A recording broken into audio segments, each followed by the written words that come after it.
बाई असली तर आनंद आहे बरं घरात, बाई जाऊ द्या, बाई घरून हटते ना, माणूस आले म्हणाही वाटत नाही महाराज चालता का चहा घ्यायला. अकोला एका सणाच्या घरी उतरलो, बाई जायला त्या बचत गटाच्या मीटिंगले, म्हणजे महाराज या या या बरे आले बरे आले. म्हटलं का हो, घरी कोण नाही वाटले. म्हणे बाई कुठे गेलाय, म्हणे बचत गटाच्या मीटिंगले. म्हटलं मग कायचं चहा कायचं पाणी नाही हो. म्हणे महाराज आपल्याला जमते. म्हटलं जमा. माणूस हुशार होता, गेला पटकन किचन मध्ये गंज घेतला, चहा टाकला, पत्ती टाकली, पाणी टाकलं, दूध टाकलं, सगळं केलं. चहा उकळायला लागला, मले हॉलमध्ये चहाचा सुगंध आला. म्हटलं माणूस लय हुशार आहे, 10 मिनिटात चहा केला. आता आणते म्हटलं चहा, जे भांडे आपट्याला लागला की धडाधड भांडे फेकी. म्हटलं का काय झालं. म्हणे महाराज सगळं झालं राजा, म्हणे पण चहा गायने नाही दिसून राहिली राजा. म्हटलं तुला दिसतही नाही, तर पुरे भांडे राहिले उपटापट करणं. म्हटलं राहू द्या भाऊ, चहा तसाच पिऊ लागायचा, चहा सहित. नाही नाही महाराज काही ना काही नाटक करू. म्हणे त्यानं काय केलं काय माहितलं, कारण चहा गाऊन आणला. मी तो कपातला बशीत टाकला. म्हटलं आता एक घोड घ्या. तेवढ्यात बाई साहेब आले. महाराज कधी आले. म्हटलं आता झालं. म्हणून चहा कोण केला. म्हटलं तुमच्या मिस्टरने केला. जसा बाईचा आवाज आला त्याला बाई आली, म्हणून तिथूनच कल्ला गेला. का म्हणे चहा गायनी कुठे ठेवली. ते बाई म्हणे चहा गायनी दिसली नाही तर मग तुम्ही चहा गायला काय. त्यानं गॅसच्या वट्याचं फळकं आणलं उचलून. त्या बाईनं ते पाहिलं. म्हणजे बापा यानं गायला काय. मी अजून चहा घेतला नाही बरं, माझ्या हातीच आहे. म्हणजे यानं गायला काय. तो म्हणे हा. पण बापा हे तर आपला बाबूचं भाऊचं दिसते म्हणे. त्या दिवस पासून चहाच नाही घेतला भाऊ आपण. नाही बापा काय काय हिटा मी उतरलोच नाही. काय करा बरं. खरं इमानदाराने सगळ्या बायाशिवाय संसार चालते का संजीव महाराज. खरं सांगा इमानदाराने.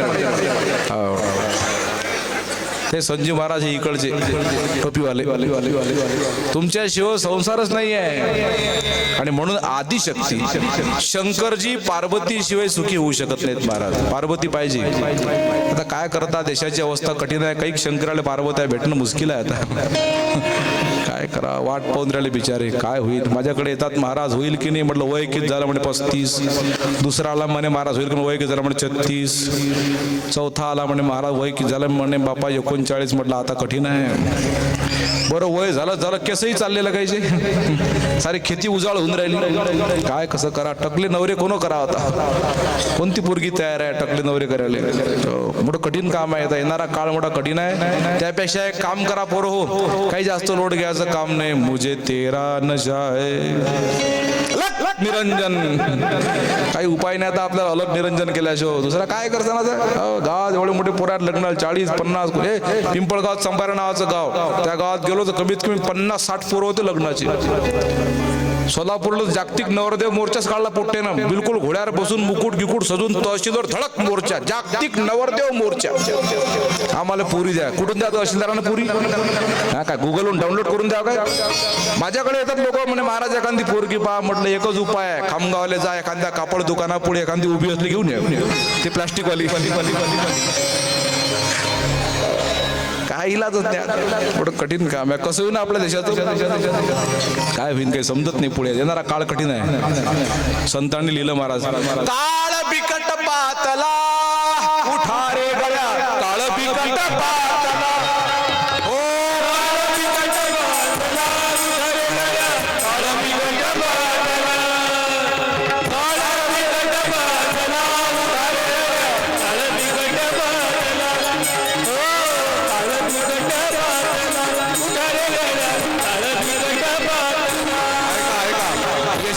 महाराज आम्हाला सगळ्यांना परमार्थाकडे लागली.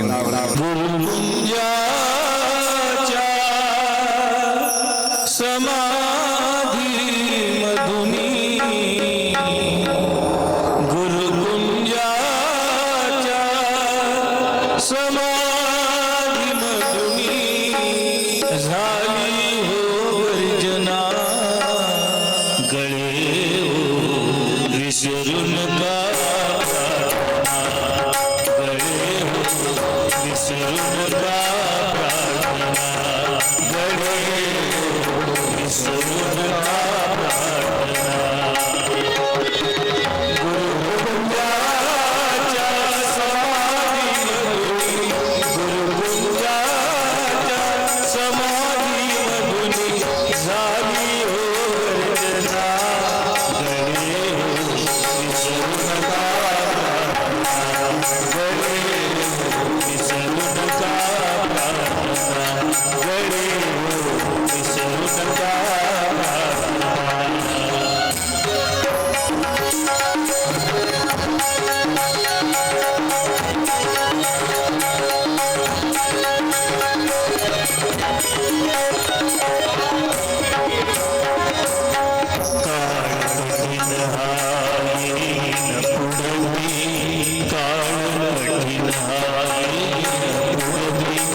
सामुदायिक प्रार्थना चालते.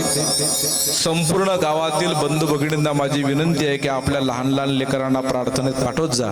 गावामध्ये हरिपाठ नसेल ते एखाद्या मंदिरामध्ये हरिपाठ सुरू करा. असं करसांत येणारी भावी पिढी उज्ज्वलतेकडे जाईल. गाव सुंदर राहील. आपलं गाव फार चांगलं आहे. आपल्या गावामध्ये 7 दिवस आम्ही निवास केला. अत्यंत आदरानं प्रत्येक घरामध्ये आमची व्यवस्था करण्यात आली. मंडळाचे सगळे कार्यकर्ता मंडळी अत्यंत निष्ठेनं व्यवस्थेच्या मागे लागले होते. सगळ्यांच्या अंतःकरणापासून आभार मानतो. गेल्या 7 दिवसामध्ये मुद्दामच कोण्या व्यक्ती विशेष म्हणून नाव आम्ही कथेतून उच्चारत नसतो. कारण हा कार्यक्रम कोण्या एकट्याचा नाही, हा संपूर्ण गावाचा कार्यक्रम आहे. या कार्यक्रमाला गावातल्या प्रत्येक घरातून सहकार्य आहे. म्हणून या गावातल्या प्रत्येकाला अनंतकरणापासून शुभेच्छा आहेत. सगळ्यांचे धन्यवाद. ज्या ज्या लोकांचे हात या कामाला लागले, मग अन्नदानाच्या रूपानं, धनदानाच्या रूपानं, श्रमदानाच्या रूपानं, उपस्थितीच्या रूपानं, ज्या ज्या रूपानं तुमची मदत या शिवमहापुराण सप्ताहाला लागली. महादेव आपल्या कुटुंबामध्ये कशाची कमी पडू देणार नाही एवढी महादेवाला प्रार्थना करतो. आणि मग लगेच आरतीकडे आपल्याला जायचं आहे.